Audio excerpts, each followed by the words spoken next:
اے بنت حوا، جو حدیں تم کو قید لگتی ہیں یہ تمہاری محافظ ہیں۔ محبتوں کے حساس لہجے، حقیقتوں کے عکاس لہجے۔ اے بنت حوا سنبھل کے رہنا، فریب ہیں یہ مٹھاس لہجے۔ یاد رکھتا ہے زمانہ بنت حوا کا ماضی، مرد فقط ایک غسل سے پاک ہو جاتا ہے۔ لفظ پردہ محض عزت کا لباس نہیں ہے، بلکہ یہ نصیحتیں ہوتی ہیں، قرآن کی آیتیں ہوتی ہیں، والدین کی تربیت ہوتی ہے اور اسلام سے محبت ہوتی ہے۔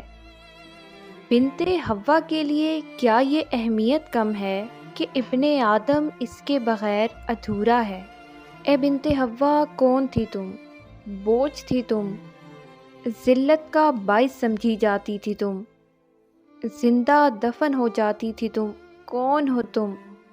سر کا تاج ہو تم، ذمہ داری ہو تم، عزت کا نشان ہو تم اور محبت کی پہچان ہو تم، جنت کی سردار ہو تم۔ اگر آج تم ماں ہو تو جنت ہو اور بیٹی ہو تو رحمت ہو، اگر تم بیوی ہو تو محبت ہو، اگر تم بہن ہو تو عزت۔ اور کس نے دیا تمہیں یہ مقام؟ تمہارے رب نے۔ اور کس نے دلایا یہ مقام؟ تمہارے نبی نے۔ کس کے ذریعے؟ اسلام کے ذریعے۔ نہ تمہیں جہاد کا حکم، نہ تمہیں با جماعت نماز ادا کرنے کا حکم، اور نہ تمہیں روزی کمانے کی فکر، اور نہ تمہیں زکوٰۃ ادا کرنے کی فکر۔ کیا حکم ہے تمہارے لیے؟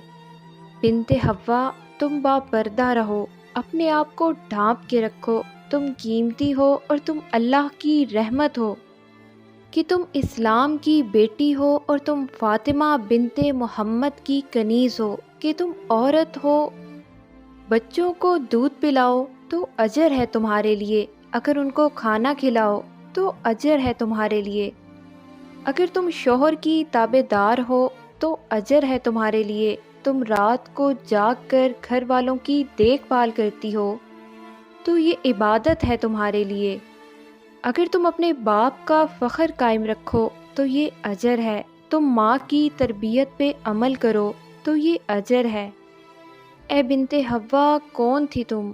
اور اے بنت حوا، آج کون ہو تم؟